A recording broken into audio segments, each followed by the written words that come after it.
Hola, bienvenidos a todos a un nuevo video. En este caso vamos a ver historia clínica según el libro Muñagurria, que es uno de los libros recomendados para la cátedra de semiología de tercer año.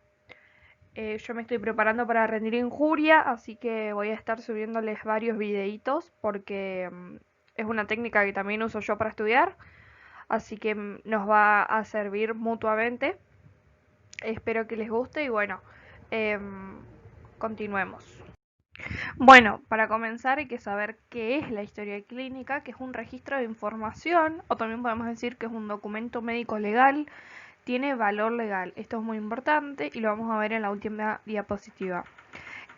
Bueno, este registro de información va a ser obtenido por un interrogatorio, un examen físico y sus exámenes complementarios. Y va a tener diferentes funciones, como aportar datos tanto para diagnóstico y tratamiento, para hacer comparaciones, para hacer estudios estadísticos, investigaciones científicas y también confrontaciones necrópsicas, que creo que me faltó añadirlo ahí. Y es importante que la historia clínica sea completa, cierta, o sea, verdadera, porque como dijimos, tiene un valor legal, tiene que ser de verdad todo lo que esté escrito ahí, que sea entendible y coherente, ordenada, metódica, o sea que van a ir primero los síntomas y en conclusión la enfermedad. Bueno, la historia clínica puede ser que esté hecha como un formulario impreso a completar por el paciente o bien que sea completado por el mismo médico. Que sea un formulario a completar, la verdad que tiene pros y contras. ¿Por qué? Porque los pros es el ahorro de tiempo y que el paciente por ahí no está nervioso o está más tranquilo y no se olvida ciertas cosas. Pero las contras es que hay poca relación médico-paciente y el médico no va a poder evaluar, no sé, la voz con la que le cuenta, sus dolencias, el contexto de sus dolencias, la razón por la que viene, o sea, la enfermedad, de dónde viene. Bueno, evaluar el contexto en general. Y como dijimos que estaba ordenada metódicamente, la historia clínica tiene una estructura que va a ser la información básica, que va a incluir varias cosas como la anamnesis, el examen físico, los exámenes complementarios y las técnicas especiales, el listado de problemas, las posibilidades diagnósticas, el plan de educación y evaluación para el paciente en cada una de sus enfermedades, las notas de evolución, indicaciones médicas, notas y gráficos de enfermería y la epicrisis, que sería como un resumen, por así decirlo, de la historia clínica. Así que pasemos a ver cada parte de la estructura de esta. Bueno, la información básica, que es la primera parte de la historia clínica, comienza con la anamnesis, que va a ser el interrogatorio a un paciente o a un testigo de su dolencia. ¿Por qué digo esto? Porque por ahí, no sé, el paciente tiene alguna enfermedad o alguna dolencia que no le permite ni siquiera hablar, o bien porque el paciente no sabe hablar, por ejemplo, un niño muy pequeño, menor a 3 años, eh, pero esto hay que especificarlo, hay que especificar por quién está dicho todo lo de la historia clínica. Bueno, la anamnesis dijimos entonces era el interrogatorio sobre área biológica, física, psicológica y social. O sea, hay que tener en cuenta que somos seres biopsicosociales y que tenemos un contexto alrededor que nos está interviniendo en nuestro proceso de salud y enfermedad. Lo que hacemos generalmente es preguntarle, bueno, al paciente, bueno, ¿qué lo trae a la consulta? Y dejar que el paciente exponga sus problemas espontáneamente, o sea, que nos hable, que nos largue toda la información, que se descargue. Y luego, en base a esto, el médico comienza a interrogarlo. La ficha en donde se escriba todo esto de la anamnesis tiene que estar numerada, tener fecha y, como ya dije, debe aclarar quién da la información. Y como todo, como dijimos que venía ordenado metódicamente, tiene un orden en donde van a ir primero los datos personales, que va a estar en el encabezado del interrogatorio. Entonces, ¿qué vamos a poner? Vamos a poner el nombre y apellido del paciente, la dirección, el número de teléfono, la ocupación, la edad, el sexo, la raza, el estado civil, la nacionalidad, la religión. Y ahí ponemos quién da la información. Después aclaramos el motivo de consulta, o sea, la razón que lleva al paciente a la consulta, a buscar un médico, a buscar ayuda. En el Muniagurria dice que hay que escribirla tal cual la descripción del paciente, o sea, con las palabras que usa el paciente. Pero si ustedes si cursaron tercer año este 2020, saben que tuvimos un taller en donde se hacía una historia clínica y bueno, yo lo escribí tal cual. El supuesto paciente nos decía que tenía un dolor de panza y no puse dolor abdominal en hipocondrio derecho, con todas las descripciones médicas, digamos, y me lo corrigieron. Ya no se ocupa eso de escribir tal cual el paciente, ya se lo pone con terminología médica. Entonces, bueno, en la enfermedad actual ponemos la narración de la enfermedad, ponemos signos y síntomas, fecha de inicio, duración, la edad, si la duración es de larga enfermedad, cuándo comenzó la edad, y describir los síntomas, o sea, la característica, la duración, el comienzo y el curso. Después comenzamos con los antecedentes, personales y familiares.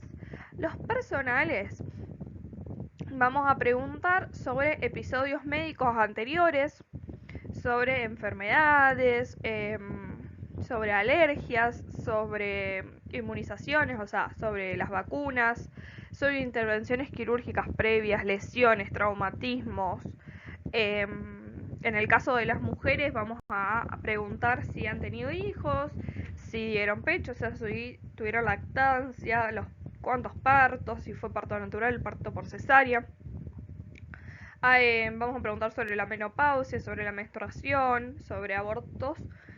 Y en el caso de los hombres, el Muniagurria ponía como un ejemplo de preguntar si habían concurrido al servicio militar. Por la parte psicológica, creo principalmente que lo dice. Y después vamos a hablar de los antecedentes familiares. Sí, esto es súper importante. Vamos a preguntar sobre enfermedades hereditarias, sobre la salud del cónyuge o de esposo o esposa, y sobre los familiares fallecidos. Vamos a preguntar la causa del fallecimiento y la edad. Y después vamos a comenzar la anamnesis. Perdón, me faltó los hábitos, que son re importantes, que sería parte de la historia personal, como lo nombra el Muniagurria, que vamos a hablar sobre costumbres, sobre hábitos, sobre el consumo de alcohol, drogas, aspirinas, sobre la vivienda, la educación, la ocupación, el medio ambiente, sobre cómo están durmiendo estos pacientes. Así tenemos un poco de noción de foco, también vemos el contexto en el que se desarrolla el paciente. Y después la anamnesis por aparato. Y acá yo les puse una mnemotecnia que es Alicia Fredusa, que es para hacer una anamnesis completa del dolor. Entonces, ¿qué vamos a preguntar? Antigüedad, localización, irradiación, características, intensidad, atenuantes o agravantes, la frecuencia, la duración y los signos y síntomas acompañantes.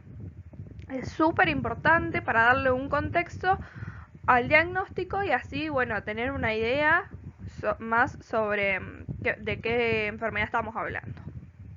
Después vamos a pensar con el examen físico, perdón, en donde, bueno, acá vamos a ver que tiene un orden. Primero vamos a ver el estado general del paciente. A ver, llega con golpes, llega rengo. ¿Cómo llega este paciente? En su cara, ¿muestra dolor? ¿No muestra dolor? ¿Cómo es su voz? Entre otras cosas, ¿no? Y vamos a evaluar los signos vitales. Lo inicial, lo más importante. El pulso, la temperatura, la presión, la frecuencia respiratoria. Y también podemos evaluar acá el peso y la talla. Y después sí vamos a hacer el examen físico de órgano por órgano o por sistema en ordenado cefalopodalmente, o sea, de cabeza a pie, para no olvidarnos de nada. Y esto va a incluir inspección, palpación, percusión y auscultación. Bueno, en la otra diapositiva me olvidé de decirles que también van los estudios complementarios, que sería laboratorio, radiología y técnicas especiales, por ejemplo, tomografía, resonancia magnética, etc. Bueno, después de la información básica, sigue el listado de problemas. O sea, vamos a poner una lista de todo aquello que necesite atención médica y la vamos a clasificar en agudos y crónicos, depende si duran menos o más de 6 meses, en activos o pasivos. Si requieren o no acción inmediata, depende a cómo influyen al paciente. Y va a tener un orden. Van a estar los problemas fisiológicos, patológicos, síntomas, signos, los problemas sociales, económicos y los factores de riesgo. Porque como ya dijimos, somos seres biopsicosociales y todo nos afecta. Y luego vamos a comentar las posibilidades diagnósticas que van a ser útiles, por ejemplo, en una junta médica en donde, bueno, ponemos todos los problemas y a mí se me ocurrieron estas posibilidades diagnósticas. ¿A ustedes qué les parece? Y ahí evaluamos si está bien o no lo que yo dije, por ejemplo. Bueno, pues sigue el plan de evaluación y educación para el paciente. Acá lo que vamos a poner es qué tiene que hacer el paciente y qué le indicamos. Y después vienen las notas de evolución. ¿Qué vamos a hacer? Vamos a escribir cómo evoluciona el paciente, mencionando síntomas, signos, los planes diagnósticos y terapéuticos para cada problema. Recordemos acá como dice, los síntomas son subjetivos y los signos son objetivos. O sea, los signos nosotros los podemos comprobar, en cambio los síntomas no, tenemos que confiar en lo que nos dice la persona.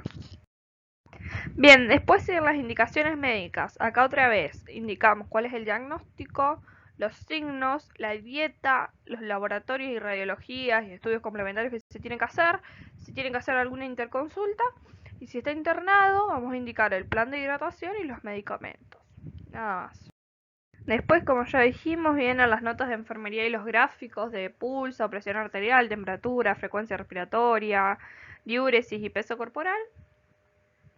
Y por último la epicrisis, que sería un resumen, por así decirlo, de la historia clínica que va a incluir evolución, los estudios que se realizaron y los resultados terapéuticos. Y este lo puede pedir el paciente o algún tutor o algo de eso cuando finaliza la intervención médica. Por ejemplo, si el paciente estaba internado y le dan el alta, puede pedir la epicrisis.